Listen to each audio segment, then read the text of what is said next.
Omakase từ trước tới nay thường được biết tới như là một hình thức trải nghiệm ẩm thực cao cấp, nơi mà đầu bếp phục vụ từng món theo mùa với những nguyên liệu tươi ngon và tất nhiên đi kèm với đó là mức giá không hề rẻ. Nhưng hôm nay thì khác các bạn, mình vừa tìm được một nhà hàng Omakase mà giá chỉ có 700.000 thôi, rẻ hơn rất nhiều so với những bữa ăn tiền triệu mà chúng ta vẫn thường được biết. Và với mức giá này thì thú thật mình cũng khá là hồi hộp vì không biết chất lượng thực sự sẽ như thế nào, hải sản có tươi không và cách trình bày cũng như là trải nghiệm có còn đúng với tinh thần Omakase không nữa. Các bạn cùng khám phá, ăn từng món từ đầu tới cuối cùng với mình để xem thử coi là bữa ăn này có xứng đáng không nhé. Và thân chào các bạn đã trở lại với Share Cooking and Sharing. Đây là chuyến tàu đi Bến Thành, ga tiếp theo là Thảo Điền. Trong nội dung tuần này thì đây cũng là lần đầu tiên mà mình được đi thử tuyến metro của thành phố. Nói chung là khá dễ đi vì nhà hàng nằm ở rất gần cửa ra số 3 của trạm Thảo Điền. Mình chỉ cần xuống ga, đi theo lối ra số 3 thông qua cầu đi bộ, hướng về phía đường song hành, phóng tầm mắt ra xa tầm 300m là cũng có thể thấy được nhà hàng ha. Nhà hàng này thì có tên là Ume Sushi and Omakase, nằm ở địa chỉ số 10, đường song hành, phường An Phú, quận 2, thành phố Thủ Đức. Chung với quán campus là nằm ở tầng trệt, còn mình đi ăn sushi thì lên tầng 1 các bạn nha. Nhìn chung thì kiểu lối đi tại các nhà hàng Omakase thường nó sẽ mang tới cho mình một chút cảm giác kín đáo và riêng tư. Và cho tới khi mà mình vô tới khu vực bên trong luôn thì cái không khí này nó vẫn được giữ nguyên. Với ánh sáng là họ chỉ đánh ở phần viền và phần trung tâm của mỗi bàn ăn thôi. Khu vực bên ngoài là dành cho khách ăn gọi món, còn bên trong là các phòng VIP và quầy Omakase. Trước khi tới đây thì mình cũng đã có đặt bàn trước và do là hôm nay là cuối tuần và cũng như là các bạn đang thấy, không gian dùng bữa của nhà hàng là rất khiêm tốn ha. Mình nghĩ phục vụ cùng lúc không tới 80 khách đâu và khi mà đi vào quầy Omakase thì số lượng ghế ngồi nó còn giới hạn hơn nữa. Nên tốt nhất là mình vẫn khuyên là chúng ta nên đặt bàn trước nếu muốn ghé thử.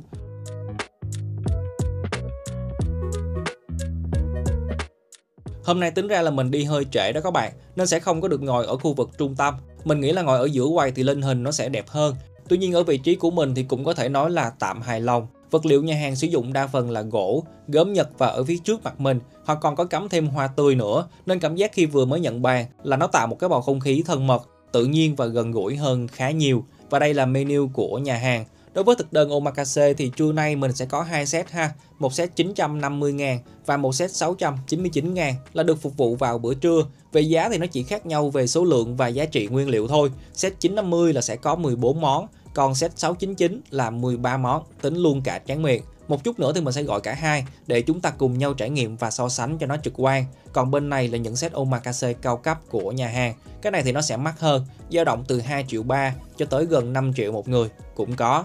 Chốt lại thì trưa nay mình sẽ gọi một set 950 cho mình, một set 699 cho vợ và ở phần của vợ mình sẽ gọi thêm một phần extra. Đúng ra là tụi mình sẽ thử uni caviar nhưng mà nhà hàng không tự tin lắm về chất lượng hôm đó nên đã hướng tụi mình qua phần cơm bò Wagyu A5. Mình cũng đồng ý và rất hài lòng với sự tư vấn cực kỳ trách nhiệm từ các bạn nhân viên, kể cả nước uống luôn. Bạn cũng giới thiệu từng loại cho mình rất là chi tiết và dễ thương. Một điểm nữa là trước khi bắt đầu bữa ăn thì các sếp của nhà hàng cũng sẽ hỏi mình là có dị ứng với các thành phần nào không để các anh biết mà điều chỉnh cho hợp lý. Và cũng chỉ mất khoảng 7 phút thôi, món ăn đầu tiên đã được mang lên. Đây là một phần khai vị bao gồm 3 món. Đối với thực đơn 950 thì mình sẽ có bạch tuộc cam chua, củ cải vàng và trứng cá chuồng. Món thứ hai là trứng hấp thịt cua và món thứ ba là hàu chiên xù sốt kem trứng với khoai lang sợi chiên giòn. Ở phần 699 thì nó sẽ đơn giản hơn khá nhiều, chỉ có cà chua ngâm, trứng hấp nấm truffle với trứng cá hồi và bánh khoai tây chiên nhân cá hồi là hết. Ấn tượng đầu tiên về mặt hình thức thì phần khai vị của mình trông có vẻ hấp dẫn hơn. Ở đây thì phần bạch tuộc là người ta sẽ cắt nhỏ và ngâm nó với sốt chanh dây các bạn. Khi ăn thì mình sẽ ăn chung với trứng cá chuồng, củ cải vàng và cà chua bi. Điểm hay nhất ở món ăn này đó chính là phần sốt chanh dây họ làm khá cân bằng giữa vị ngọt và chua. Để khi mà mình ăn chung với bạch tuộc, cái vị ngọt của chanh dây nó chỉ thấm ở bên ngoài thôi. Và khi mà mình nhai, cái chất ngọt từ bạch tuộc nó mới tiết ngược ra, quyện lại và kết hợp với cái độ giòn mặn mặn từ phần trứng cá. Cái hương vị tổng hợp lúc này nó sẽ giúp cho mình đánh thức được cả vị giác lẫn khứu giác luôn. Còn đây là trứng hấp ha, bên trên là có topping thịt cua, vừa mở ra là đã nghe mùi thơm rồi. Ngoài ra thì bên trong còn có tôm, thịt, chả nhật và nấm nữa. Về phần nguyên liệu và hương vị thì món này đối với cá nhân mình là 10 điểm, nhưng ở góc độ cảm giác ăn thì lại chưa được thỏa cho lắm. Do phần trứng hấp họ làm hơi loãng, nước dùng tuy thơm, đậm đà nhưng hàm lượng hơi nhiều, ăn nó gần giống như là mình đang ăn tàu hũ nước đường của Việt Nam vậy. Và món khai vị thứ ba là hàu chiên. Đây cũng là món mà mình thích nhất bởi cái phần bột áo ở đây bếp họ chiên xù rất khéo. Độ dày bột cũng chỉ khoảng 2 ly thôi, bột không có ngậm dầu nhưng vẫn tạo được hai độ giòn tan và giòn xốp cùng lúc rất hay. Nói chung là hàu ngon, sốt trứng ngon, bột thơm, vị không quá béo và khoai lang sợi cũng là một trong những điểm sáng khiến mình bất ngờ với độ thanh nhẹ và giòn tan. Dù nhai thế nào cũng không tạo cảm giác đau hay cấn trong vòm miệng.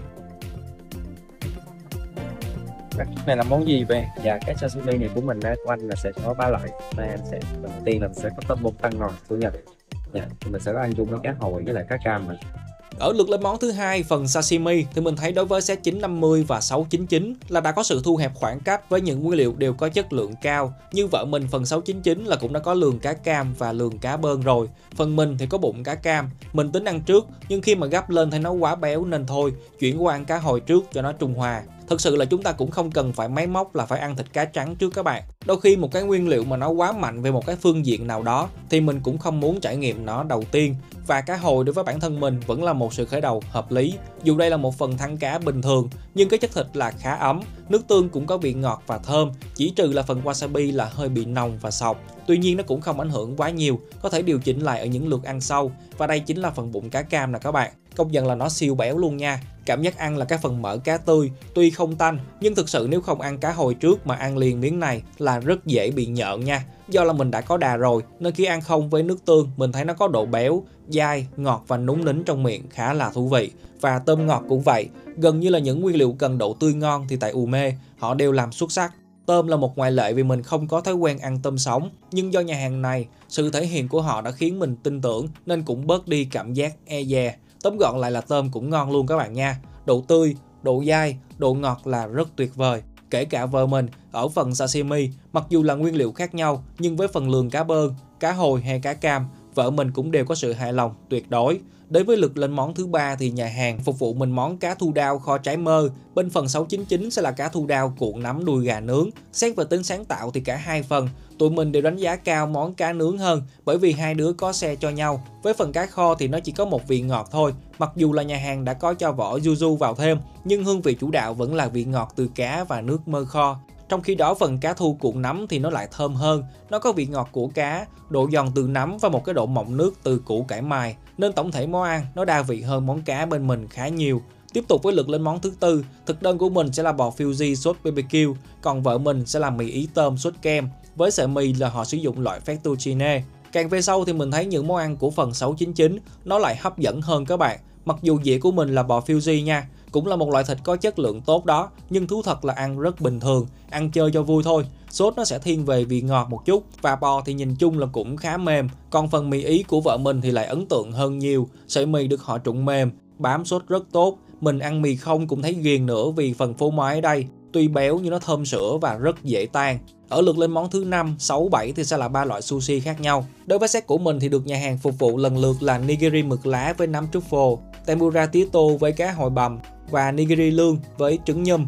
Trong khi đó thì ở set 699 sẽ được phục vụ nigiri cá bơn, topping là gan cá mặt quỷ, rồi tới sandwich sọ điệp sốt gan ngỗng và nigiri cá hồi sốt cay. Phần này thì mình chỉ đánh giá chung thôi, là nguyên liệu tiếp tục là điểm sáng, mực tươi, lương ngọt, cá hồi bằm hay là trứng cá hồi đều rất tươi. Bên cạnh đó thì các nguyên liệu bổ trợ khác như là nấm truffle, trứng nhum cũng có một chất lượng khá chỉnh chu. Một điểm nữa mà mình phải khen đó chính là kỹ thuật chiên tempura của nhà hàng, thực sự là rất tốt. Họ chiên mà bên trong chiếc lá mình không nghe dầu luôn, bột thì đưa vào miệng là tan. Và nói chung là những món liên quan tới chiên, Ume có thể nói là số 1 trong lòng mình tính tới thời điểm hiện tại. Và song song với đó thì mình cũng có thử một vài miếng gan cá mặt quỷ trong phần ăn của vợ mình thì thấy nó đặc sắc vô cùng. Nó có một cái độ mềm, béo và bùi rất đặc trưng. Thực sự khi mà ăn tới đây thì hai đứa đều nhìn nhận là menu 699. Càng về sau lại càng thú vị hơn. Các món ăn đều rất sáng tạo, biến tấu hợp lý chứ không phải kiểu làm màu cho có.